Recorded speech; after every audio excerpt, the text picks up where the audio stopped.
Un proverbe turc dit « Quand un clown s'installe dans un palais, il ne devient pas roi, c'est le palais qui devient un cirque ».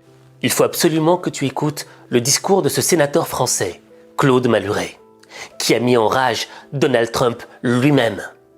Le discours était d'une violence nucléaire. Monsieur le Président, Monsieur le Premier ministre, Mesdames et Messieurs les ministres, en février 2022, un fou dangereux, ivre de grandeur, a allumé en Ukraine une mèche qui a fait exploser un baril de poudre et bouleverser l'ordre mondial. La guerre devait durer une semaine, elle entre dans sa 5e année. En février 2026, un autre fou dangereux a allumé au Proche-Orient une autre mèche qui remet à nouveau en cause l'équilibre international. La guerre devait elle aussi durer une semaine. Un mois plus tard, le monde entier se pose la question « Qu'est-ce qui va se passer ?» La réponse simple, courte et précise est la suivante : Dieu seul le sait. Il y a un an, ici même, je comparais la présidence de Trump à la cour de Néron. Je me trompais, c'est la cour des miracles. Un anti-vax, ancien héroïnomane et ministre de la Santé. Un climato-sceptique, ministre de l'écologie. Un animateur télé alcoolique, ministre des Armées.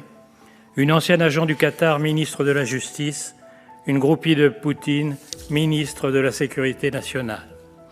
Un proverbe turc dit « Quand un clown s'installe dans un palais, il ne devient pas roi, c'est le palais qui devient un cirque ». Cette fine équipe a décidé de créer un concurrent de l'ONU. Depuis que son Conseil de la paix existe, Trump a déclenché plus de frappes militaires que Biden durant tout son mandat.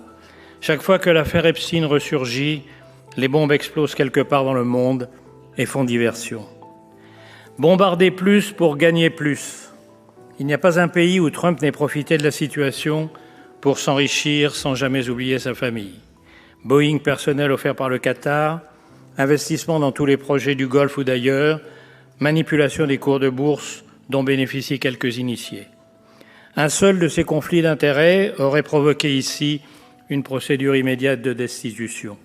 Mais nous ne sommes pas ici, nous sommes dans l'Amérique MAGA, la conduite des affaires publiques au service des intérêts privés.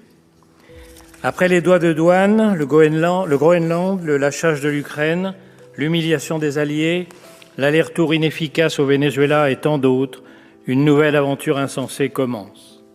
Qu'on me comprenne bien, je suis le dernier à me plaindre de la décapitation du régime des mollahs et le premier à réclamer la liberté pour le peuple iranien. Mais quelle est la stratégie pour y parvenir ?